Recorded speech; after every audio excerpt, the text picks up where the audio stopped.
마태복음 5장 6절 딱 한 절인데요. 우리 같이 봉독하도록 하시겠습니다. 의에 줄이고 목마른 자는 복이 있나니 그들이 배부를 것이며. 아멘. 우리 예수님의 산상수훈 8복 중에 오늘은 네 번째 복이 되겠습니다.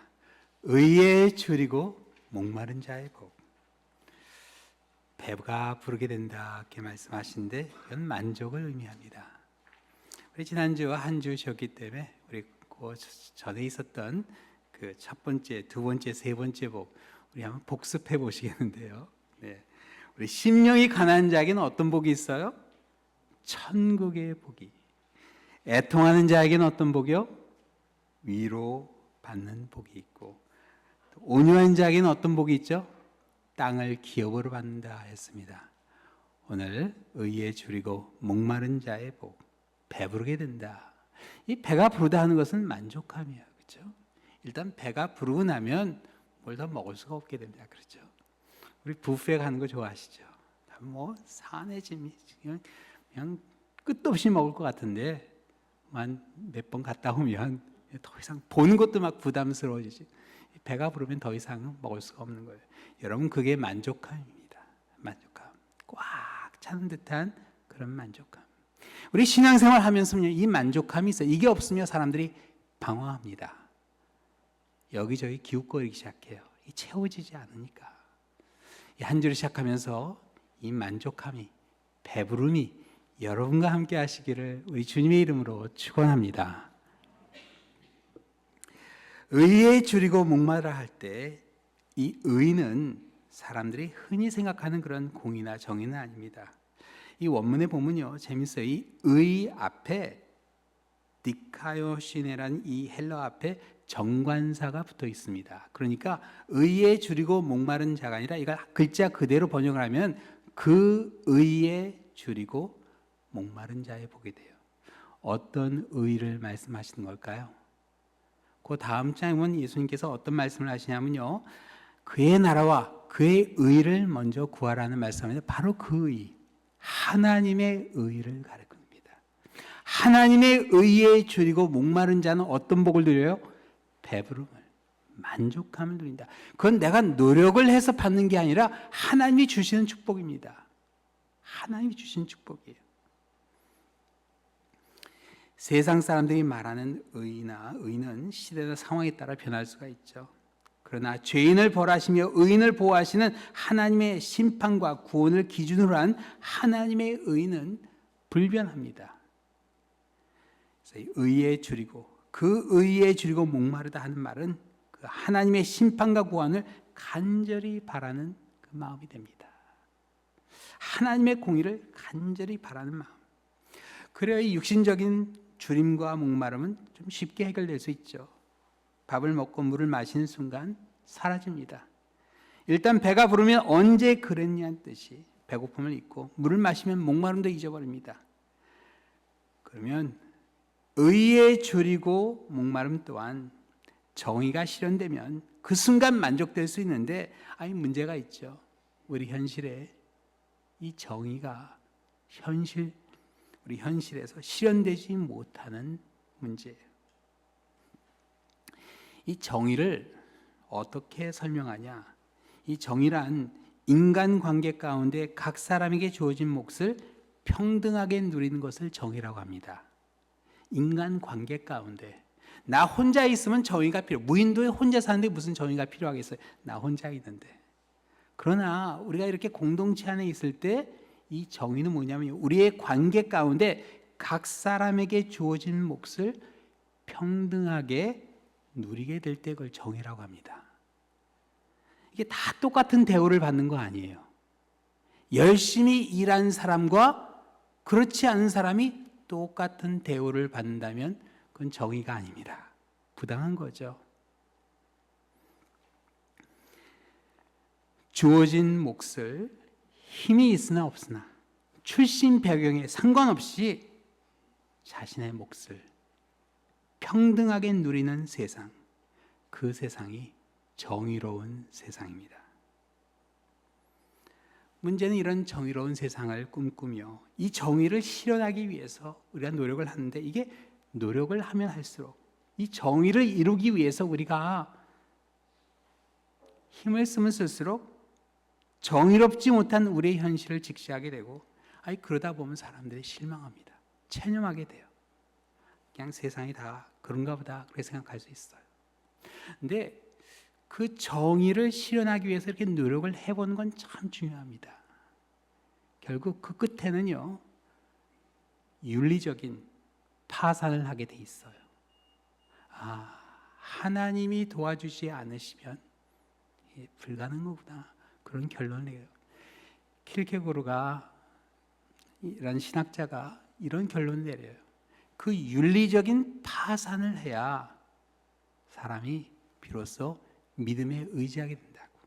이 윤리적인 사람은 마치 바닷가에 있는 사람 같아요. 그래서 이 바닷가에서 이렇게 걸어 나가는데 물이 조금씩 깊어지면은 사람들이 이렇게 물에서 이렇게 점프를 하면은 물 위로 올라와서 숨 쉬고 물에 내려가서 바닥을 딱 치고 이렇게 올라갔다 내려갔다 하는 그거 있죠. 근데 어느 한순간 물이 너무 깊어서 그게 안 되는 거예요. 그럼 어떻게 해야 되죠? 어느 한순간 바닥을 딱 치고 헤엄을 쳐야 되는 거예요.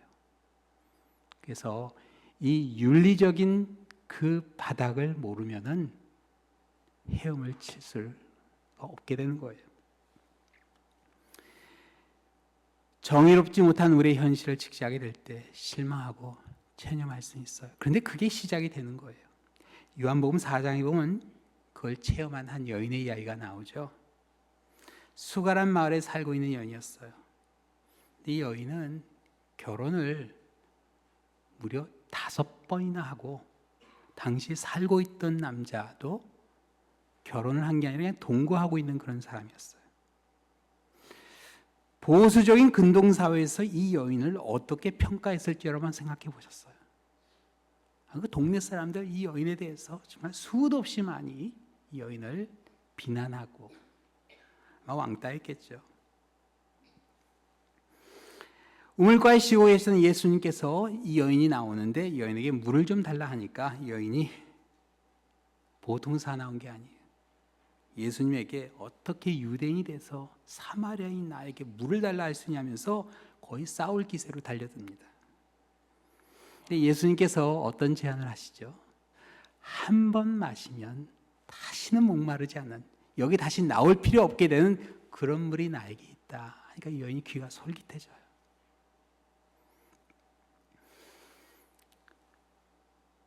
그 생수를 얻기 위해서 여인이 예수님과 대화를 시작합니다. 근데 참 놀라워요. 그 이야기를 쭉 읽어보시면요, 요한복음 4장에 나오는데 어느 한순간 이 여인의 입에서 전혀 예상치 못했던 그런 단어들이 나와요. 선지자, 예배, 예루살렘, 메시아, 그리스도, 이런 단어들이 나오는 거예요. 너무나 세속적이고 너무나 믿음과는 관계없이 보이는 여인인데 그 여인의 입에서 이런 단어들이 나오는 거예요. 참 놀랍게도 이 여인은요, 메시아, 그리스도를 기다리는 여인이었어요. 그래서 요한복음 4장 25절 이 여인이 이렇게 일합니다. 여자가 이르되 메시아 곧 그리스도라 하는 이가 오실 줄을 내가 아노니 그가 오시면 모든 것을 우리에게 알려주시리다. 메시아란 이스라엘 백성이 기다렸던 구원자를 의미합니다. 이 메시아는 히브리어예요. 이게 헬라어로 번역이 되면서 그리스도, 크라이스트가 됩니다. 같은 뜻이에요. 근데 참 이상해요. 아니 구원자를 그렇게 간절히 기다리는 이 여인이 어떻게 결혼을 5번이나 했을까? 그것도 모자라 어떻게 남자하고 동거를 하고 있을까? 이게 전혀 앞뒤가 맞지 않는 것 같이 그렇게 보여요. 지금 뭐가 어디서부터 어떻게 잘못된 것인가? 근데 이게 간접적이긴 하지만 우리가 그 이유를 그 대화의 시작점에서 그 힌트를 찾을 수가 있어요. 이 여인이 이렇게 이야기했어요. 요한복음 4장 20절에 우리 조상들은 이 산에서 예배하였는데 당신들의 말은 예배할 곳이 예루살렘에 있다 하더이다. 이 여인이 가만히 보니까 예수님이 보통 사람이 아닌 거예요. 분명히 선지자다 하는 그런 확신을 갖게 돼요. 그래서 질문을 합니다. 신학적인 질문이죠. 아니 유대인들은 예배를 예루살렘에서 드려야 한다고 하는데 우리는 그렇게 생각하지 않는다. 이 여인은 사마리아 여인입니다. 사마리아 사람들은 어떤 사람들이냐? 북이스라엘 10지파가 아수르에서 정복당했을 때 그 아수르 사람들이 통혼을 합니다. 피가 섞이게 돼요. 그래서 이 유대인들은요, 그 북 10지파에 남은 그 사람들을 무시했습니다. 인사조차 하지 않았어요. 그래서 요한복음은 서로 상종하지 않았다 그렇게 나와요. 유대인들은 다윗이 성전을 지은 예루살렘에서 예배를 드려야 된다 그렇게 주장했는데, 사마리아에 있는 사람들은 아니다.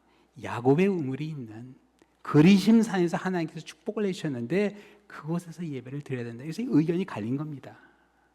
그래서 몇백 년 동안 이 유대인과 사마리아인 사이에는 끊임없는 신학적인 논쟁이 있어. 어디서 예배를 드려야 되냐.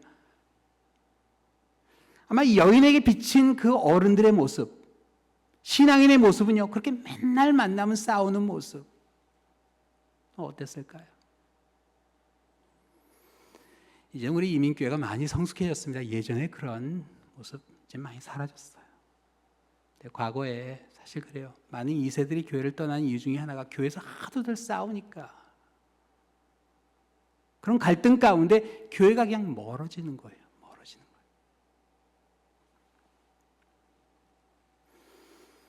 유대인과 사마리아인 사이의 그 논쟁 가운데 이 여인의 마음 또한 어느 한순간 예배가 무엇인지는 알고 있어야 멀어진 게 아닌가요? 그리고 여인은 그 예배에서 채워지지 않는 그 갈급함, 그걸 뭘로 채우려고 한 것이죠? 결혼해서, 남편에게서. 결혼을 5번 했단 말은요, 그만큼 결혼에 대한 기대가 높다는 이야기예요. 그렇죠? 보통 사람은 한두 번 하다가 이건 뭐 아닌가 보다 그냥 이대로 살지 그럴 텐데, 한 번 하고 2번 하고 3번 하고, 이게 이별을 했는지 이혼을 당했는지 이혼을 했는지 사별을 했는지는 모르겠어요. 그런데 5번이나 거치는 가운데 이 여인은 계속해서 그래도 희망을 가진 거예요. 그래도 요 다음번은 다를 것이다. 근데 결국 어떻게 돼요? 5번 다 실패하고 마지막에 살고 있는 사람도 식을 올리지 않고 그냥 동거하고 있었던 거예요. 사실 결혼해서 행복하게 사는 거, 여인이 가질 수 있는 아주 소박한 꿈 아닌가요? 결혼해서 행복하게 사는 거, 그게 뭐 대단한 꿈이에요. 그런데 이게 채워지질 않는 거예요. 남들은 다 잘 사는 것 같은데 이 여인 아마 자기는 공평하지 못하다 생각했을 거예요. 그렇죠. 그래서 어느 순간 삶을 포기한 거죠. 그런데 예수님께서 그 절망 가운데 있는 그 여인, 아무리 해도 발버둥쳐도 안 되는데 그 여인에게 예수님께서 그 주림과 목마름을 단번에 해결해 주시죠. 어떻게 해결해 주시죠? 이 여인을 예배의 자리로 불러주십니다. 예배에 가면은 골치 아프다 생각했는데, 싸움판이라 생각했는데, 그게 아니라 예배가 무엇인가 하는 것을 예수님께서 정확하게 가르쳐 주세요. 그래서 이렇게 말씀해 주시죠. 요한복음 4장 21절에 여자여 내 말을 믿으라. 이 산에서도 말고 예루살렘에서도 말고 너희가 아버지께 예배할 때가 이르리라. 너희는 알지 못하는 것을 예배하고 우리는 아는 것을 예배하노니 이는 구원이 유대인에게서 납니다. 아버지께 참되게 예배하는 자들은 영과 진리로 예배할 때가 오나니 곧 이때라. 아버지께서는 자기에게 이렇게 예배한 자를 찾으시니라. 하나님은 영이시니 예배하는 자가 영과 진리로 예배할지니라. 여기 하나님이 영이라고 했는데 이거는 성령을 가리키는 말은 아닙니다. 하나님의 영이라는 말씀은요, 삼위일체 되신 하나님의 속성으로 시간과 공간을 초월하시는 하나님의 임재를 이야기하는 거예요. 그래서 하나님은 영이다.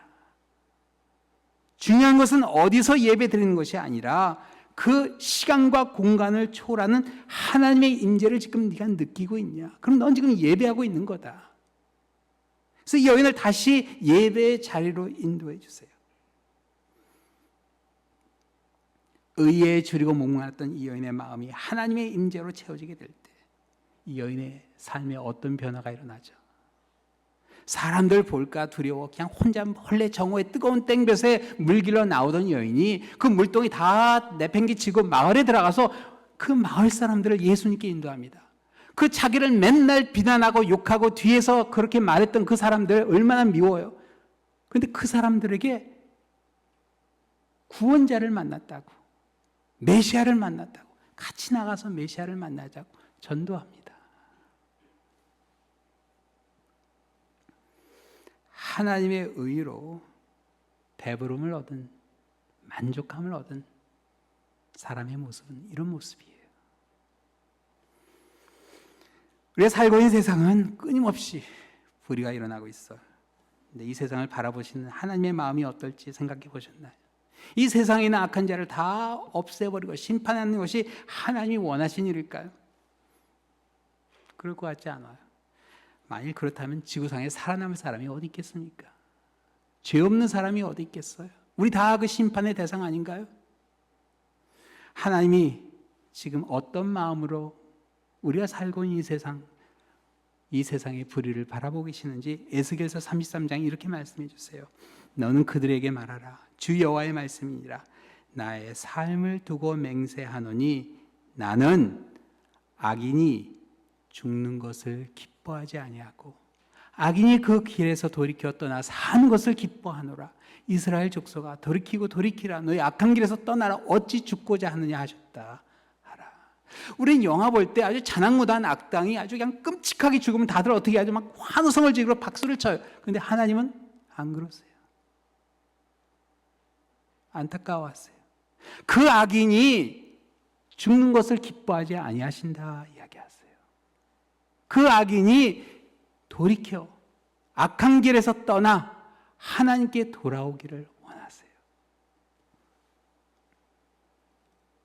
이게 하나님의 마음이요, 하나님의 공입니다. 모든 사람을 다 용서해 주기를 원하시는 하나님이세요. 다 평등하게. 죄를 많이 졌던 적게 졌던 다 많이 탕감받은 사람은 많이 하나님을 사랑하게 될 것이고 그렇지 못한 사람은 그렇지 못한 겁니다. 죄가 많지 않은 사람 세상에 있을까요? 내가 자각하지 못할 뿐이지 나의 죄를 사해 주신 하나님의 사랑을 깨닫게 될 때 감사하게 됩니다. 눈물이 나오죠. 악한 자를 바라보며 세상의 불의를 바라보며 우린 하나님과 같은 마음을 가져야 돼요.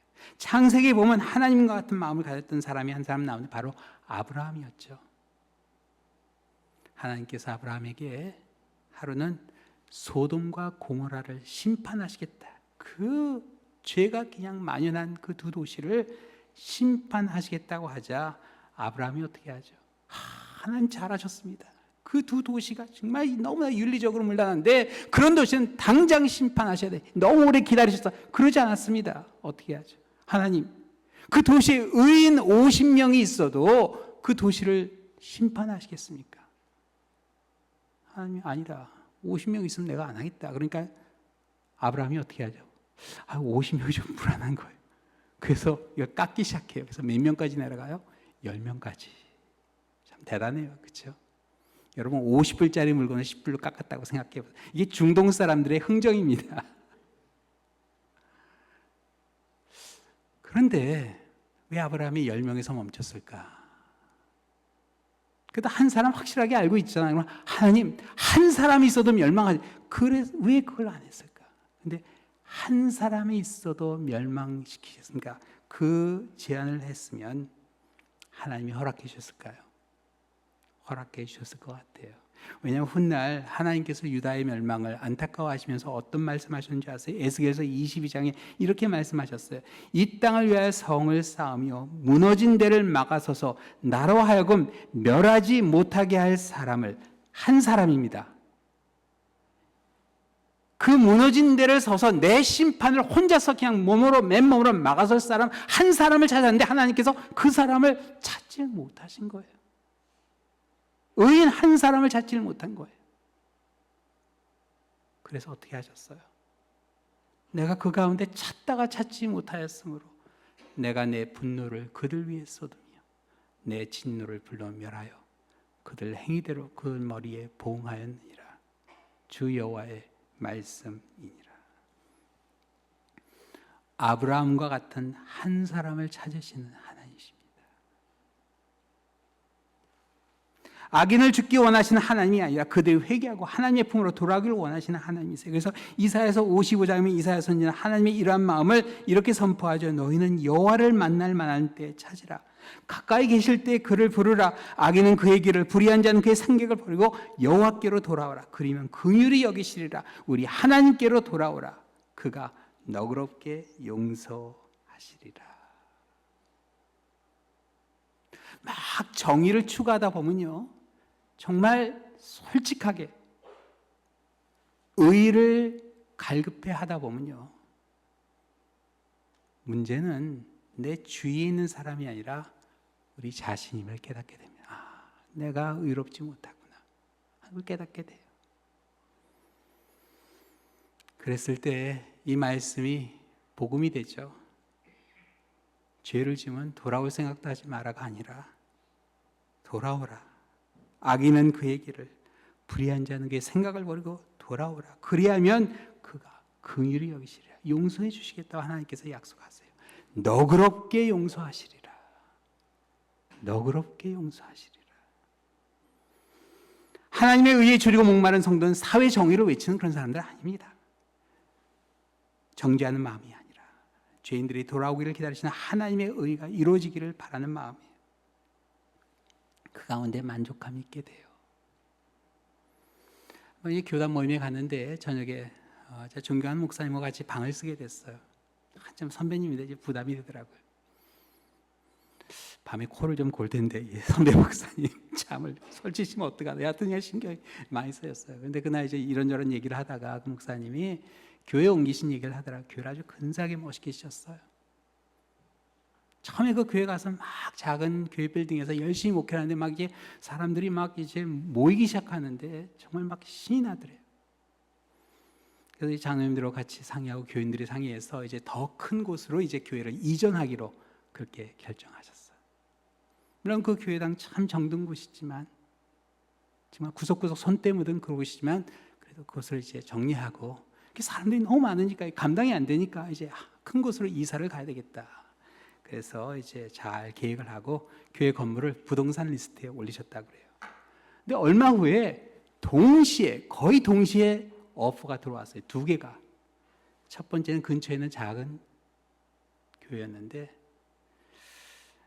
그 뭐 교회 내놓은 가격이 사실 좀 부담이 됐는지 내놓은 그 가격에 10,000불 적게 오퍼가 들어왔대요.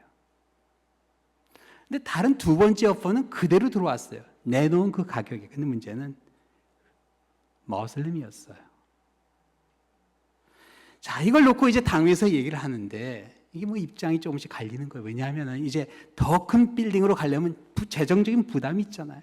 아, 목사님, 이게 뭐 건물을 파는 건데 뭐 그냥 조금이라도 더 받아야 우리가 요 다음번 다운페이 할 때 이게 도움이 되니까 10,000불이라도 더 받읍시다.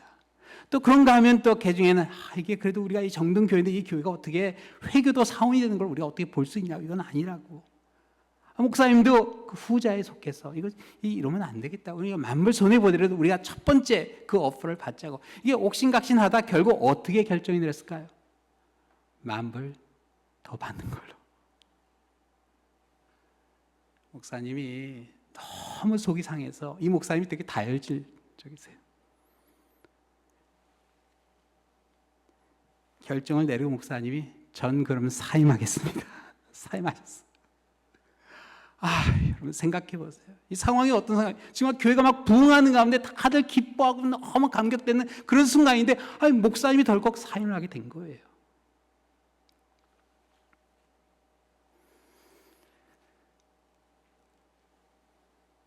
그래서 그 주간에 감사하게도 그 두 번째 오퍼를 막 강조했던 장로님이 이건 아니다 싶어서 목사님을 찾아갔대요. 목사님, 다시 한번 우리 당회를 하자고. 그래서 당회를 다시 열어서 첫 번째 오퍼를 10,000불 적게 이렇게 받기로 결정을 하셨대요. 아, 그래서 다 안도의 숨을 쉬고, 목사님 사표도 이제 반려하고, 그리고 이제 없던 일로 하고, 이제 첫 번째 오퍼를 받고 일을 추진하는데, 그만 또 문제가 생겼어요. 그 교회가 원체 작아서 은행 융자가 안 나왔습니다. 아니, 무산돼 버린 거예요. 그 목사님이 또 너무 죄송한 거예요. 물론 결정을 잘했지만 일이 복잡하게 됐으니까 너무 죄송해서 목사님 그렇게 또 장로님들에게 잘 말씀드렸다고 그래요. 근데 그 후에 딱 일주일 후에 세 번째 오퍼가 들어왔는데 있는 가격 그대로 어느 다른 교회에서 그 오퍼가 들어와서 교회를 잘 정리하고 그 목사님 목회하시는 그 아름다운 교회로 이전하게 됐다, 그렇게 간증하시더라고요. 여러분, 돈 만불 더 받으려 했다면 배부름이 올까요? 만족함이 올까요? 그런데 이 과정에서 하나님께서 모든 사람들의 마음을 겸손하게 해주셨어요. 사실 큰 교회로 이전하기 전에 하나님께서 어떻게 보면은 교만해질 수 있고, 어떻게 보면은 하나님의 의보다는 계산이 먼저 앞설 수 있는 그런 상황에서 이 당회원과 목사님을 다 겸손하게 하시면서 마지막에는 그 하나님의 의를 추구했던 그 마음에 하나님의 만족함을 허락해 주셨다, 그렇게 간증하신 그 기억을 납니다. 우리 가슴이 하나님의 의로 채워지게 될 때 겸손하게 돼요. 겸손하게 하십니다. 그리고 감사와 찬송이 따르게 되고 만족감, 진정한 배부름을 우리가 누리게 됩니다. 하나님이 채워주시는 배부름입니다. 의에 줄이고 목마른 가운데 그래요, 우리가 바닥을 칠 수 있어요. 그런 어려움이 일어날 수 있습니다. 그러나 그런 가운데 우리에게 허락하시는 그 만족함, 배부름을 누리게 되시는 우리 모든 분들이 되시기를 우리 주님의 이름으로 축원합니다. 기도하시겠습니다.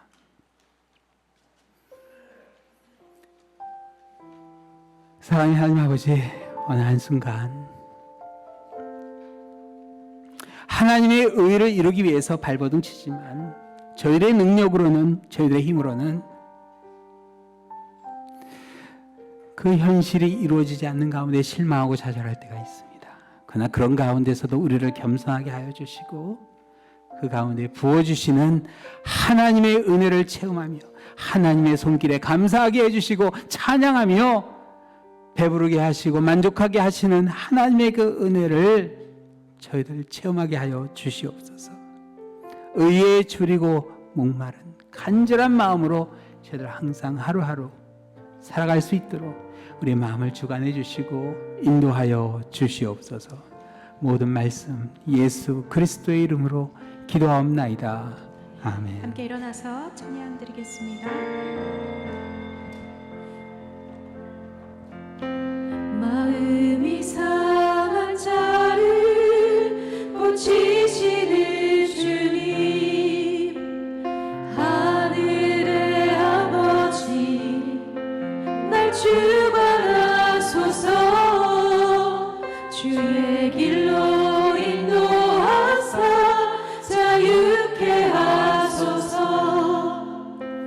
새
의에 줄이고 우리가 목마름이 있을 때 우리가 하나님의 도움을 구할 수밖에 없는 자리에 가게 됩니다. 이게 내 능력 바뀌구나 하는 것을 깨닫게 됩니다. 이 의에 줄이고 목마름 가운데 더욱 간절히 하나님의 도움을 구할 수 있는 이 시간 되었으면 합니다. 이 한 주 시작하면서 그 도움 가운데 우리의 빈 마음에 하나님의 은총이 채워질 수 있도록 우리 함께 주여 한번 외치고 우리 간절히 기도하도록 하겠습니다.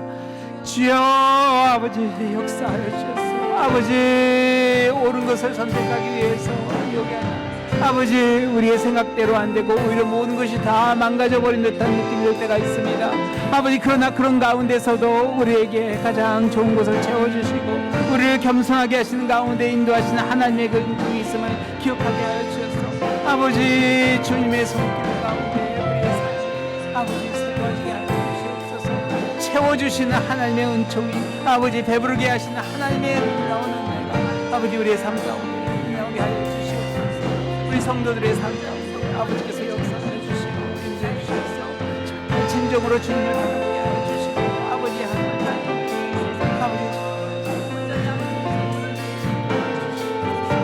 아버지 아버지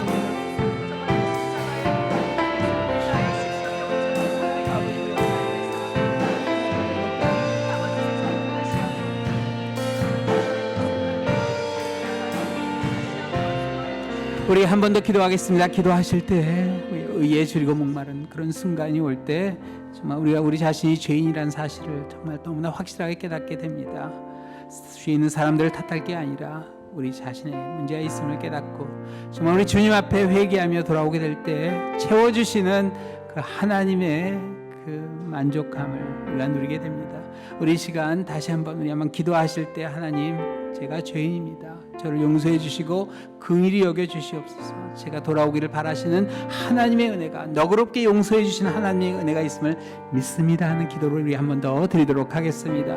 아버지 저희들 이렇게 나왔습니다. 아버지 저 같은 죄인을 받아주시는 하나님의 은혜 감사합니다. 제가 주께 나와 아버지 아버지 주의 은총을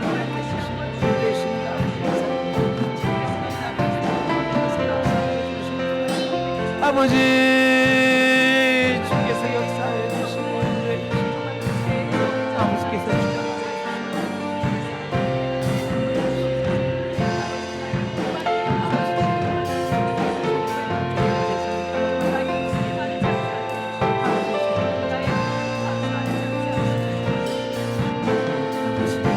말씀이 우리 가운데 살아 역사하게 하여 주시고 아버지 우리를 붙잡아 주시고 인도해 주시고